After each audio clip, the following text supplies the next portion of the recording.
Hi, good morning and welcome to the show, Sports Spring on Western Spring Television. My name is Joseph Atewa saying good morning. And £600 million spent for Chelsea, yet the squad is not any better. It was a charade yesterday as they took on Arsenal because that game ended 3-1 in favor of Arsenal. Now, meanwhile, in the local scene, we hear that the Nigerian Women Football League's champion may not be able to participate in the CAF Women's Champions League as CAF has given May as deadline. Elsewhere in NBA, we also understand that Joel Embiid has clinched the MVP award for the 2022-2023 season in basketball. More of the stories and more is what we're going to dish out to you this morning. I am Nengi Enesa Demola, and thanks for joining us.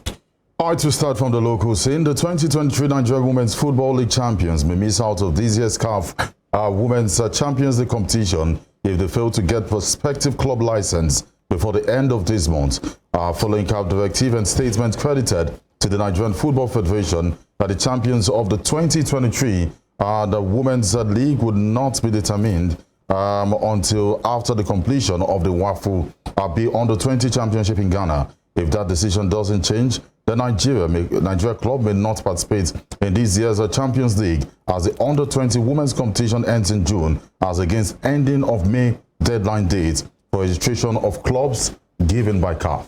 The Confederation of African Football has given directives to all participating clubs in the Women's Champions League to complete their registration before the end of May 2023. And while other countries like Ghana have opened applications for licenses for the representatives in the CAF Women's Champions League, the likes of Ampem Dakwa ladies, same cannot be said of Nigeria, whose 2023 Women's League champions has not been determined following postponement of the Super Six. Now, the Nigerian Women's Football League day before yesterday, that was on Monday, announced that May 6 to 12 in Asaba Delta State would be the date and venue for this year's Super Six. But it took a new turn yesterday when Modupe Shabi, that's the chief operating officer of the NWFL, confirmed the postponement directive by the NFF in a statement issued on the 2nd of May. Though the reason for the postponement was not mentioned in the statement, however, she added that the new date for the Super Six competition will be decided after the upcoming maiden WAFU Under-20 Women's Cup in Ghana, which holds from May 20th to June 3rd in Kumasi. And just to remind you that the likes of Delta Queens, Rivers Angels, title holders Bayelsa Queens, Confidence Queens, Robo Queens, and Edo Queens are the clubs that have qualified for the Super Six playoff. And that's it. Let's move to the IMC and what they're saying about the league here. This is the Interim Management Committee. That's the IMC of the Nigerian Premier Football League. As assured that apart from those already disrupted by the CAF Confederations Cup matches that involved Rivers United, fixtures will be played as scheduled. It will be recalled that Rivers United exited the competition last Sunday at the quarterfinal stage after a 2-0 aggregate score against Young Africans of Tanzania. The Port Harcourt side playing in Group B of the NPFL had some fixtures rescheduled to enable them have full focus on the continental ties.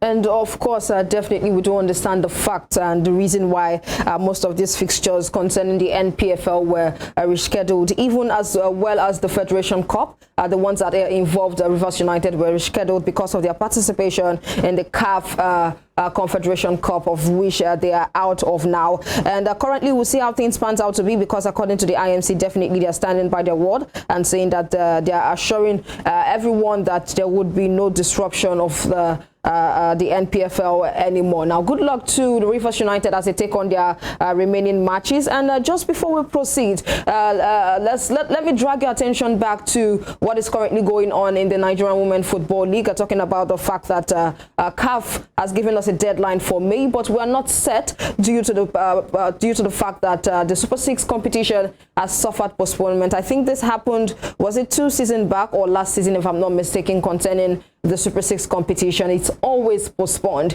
And you look at the fact that the Under-20 WAFU Championship Cup comes in June. And the truth is, they are trying to tell us that there are no reasons currently, there are no valid reasons currently. Those kind of statements have not been given out as to why this particular competition has been pushed as for the Super Six. But the truth is, in the WAFU Championship Cup, we do have some of the players of the local leagues, some of the players of the NWFL clubs will be participating in that particular one, which I feel that at the end of the day, if we are to wait for them, it's definitely not going to be good for us. But we'll see how things pans out to be, because we'll follow closely, follow that one closely and give you more updates on that. Now, moving forward, let's talk about the under-17 AFCON, as Nigeria definitely is set to take on Morocco. And we also wish them all the best. Before we dive into that story, we started on a very good note. You talk about the under-17 AFCON against Zambia, where we got 1-0. That was a win for us. But this time around, we're going against Morocco. And even, what's his name now, the Golden Eaglets coach Nduka Ogbadi has come out to say that they are actually scared of Morocco due to the development that has been on that side in terms of football. But ahead of the second group match on Wednesday, that's today, Golden Eaglets midfielder Tochukwu Ogbabido set his eye on the next round ticket at the expense of the Moroccans. Now, both teams will clash in Constantine today, with the winner qualifying for the quarterfinals of the competition. Now, Nigeria defeated Zambia by a lone goal in its first game, while Morocco trashed South Africa 2-0 in their very first game also. And then during a press conference yesterday, Ogbabido confirmed that they watched the North African country against South Africa and admitted they're a good side. And in his words, and I quote, "We will definitely step up to do our best and try to create victory, because it is important for us to advance to the next round." The Young Tiger Lions of Senegal have qualified for the quarterfinal for the first time in the Under-17 African Cup of Nations after walloping the host Algeria on Tuesday. Algeria recorded a comfortable 2-0 win over Somalia for the opening game, while Senegal had to work extra hard to edge Congo by a lone goal. However, in the second group game involving the hosts, Algeria and Senegal, Amad Diop put Senegal ahead in the first half before completing his brace from the penalty spot in the second half. Just before the end of the game, Mamadou Sawane added the third goal to make a comprehensive 3-0 victory over the hosts. With 6 points from 2 matches, Senegal is the first country to qualify for the quarterfinal of the Under-17 AFCON, presently going on in Algeria. They're through to the quarterfinals. And we do hope that Nigeria would also be true after they take on Morocco today. Now, let's switch sides and talk about the Rivers United club side of the NPFL. Now, upon their return to the country, Rivers United goalkeeper Victor Sochima has admitted that their best wasn't enough to qualify them for the semi-finals of the CAF Confederation Cup. And now the Rivers United's safest hand said that the team has shifted their focus on their Federation Cup round of 64 tie with Eyimba International and winning the outstanding NPFL matches to defend the title they won last season. The Nigerian champions crashed out, of course, of the CAF Confederation Cup on Sunday after playing out a goalless draw against the Young Africans of Tanzania and lost out 2-0 on aggregate. Definitely their best wasn't enough, but it's high time that they face what is going on currently in the local league, talking about the Federation Cup and also the NPFL, to play the outstanding matches, and we'll see how things pans out for them.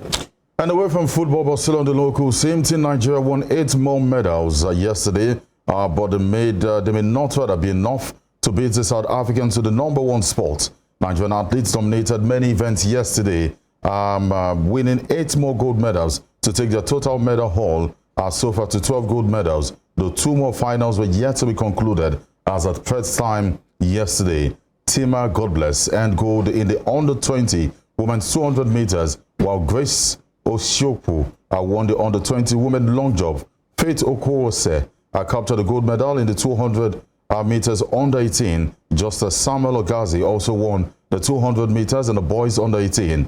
In Nivi Precious also won gold at the triple jump boys under-18, while Nigeria's male and female medley team also captured gold medals.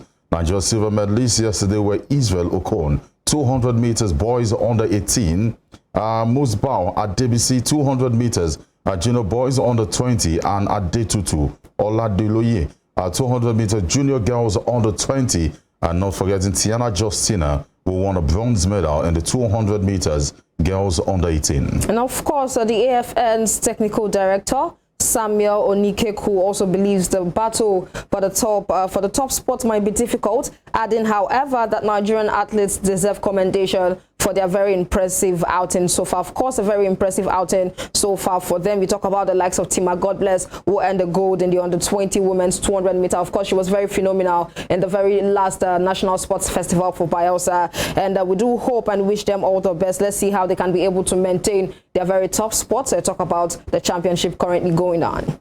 And still with more stories, still away from football here. Let's talk about Nigeria's men and women singles at the ITTF, I beg your pardon, West African competition. Yeah. This is Nigeria's contingent showed itself as a powerhouse in West Africa after dominating all the events at the just concluded ITTF, the West Africa Regional Championship held in Accra, Ghana. The 4-day tournament has teams from Benin Republic, Togo, Burkina Faso, Cote d'Ivoire, Liberia, Nigeria, Sierra Leone, and host Ghana competing in the team and singles events. Again, Nigeria showed its supremacy in the region after returning the men and women's team events at the expense of Benin Republic and Ghana. The likes of Fatima Bello of Nigeria set a new record after claiming the 4th women's singles title to retain the laurel ahead of her compatriots Ajoke Ojomu in the explosive final. And by winning the title, Bello has become the first player to win the singles title 4 times in a row and to emerge as champion at the Trust Sports Emporium in Accra. Bello faced a stiff test from Ojomu, but she was able to pull through with a 4-3, 9-11, 11-8, 13-11, 6-11, 11-6, 9-11, and 11-9 win. Congratulations to each and every one of them that participated.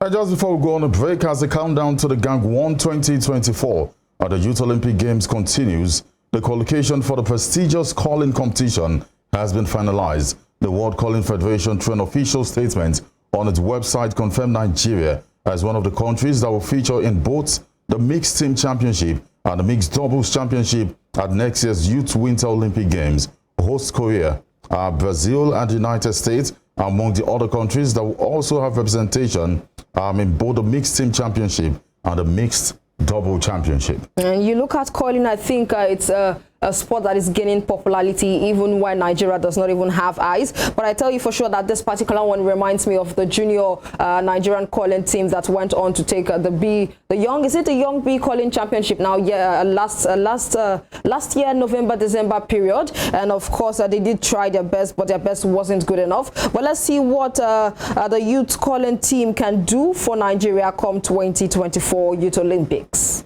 All right, that's it from the local scene. Now we'll go on a quick break here and give you highlights from matches played in some of the big leagues across Europe. We'll also talk about Spain, where we know that one more match for Barcelona. They'll be crowned champions, and Elche has been relegated from the Spanish league. Don't forget that in Italy, and one more point, Napoli will be crowned champions of the Italian Serie A. But where does it leave us in the English Premier League after Arsenal's win against Chelsea? Tonight, Manchester City will be playing West Ham United, a big game. More of this when we return.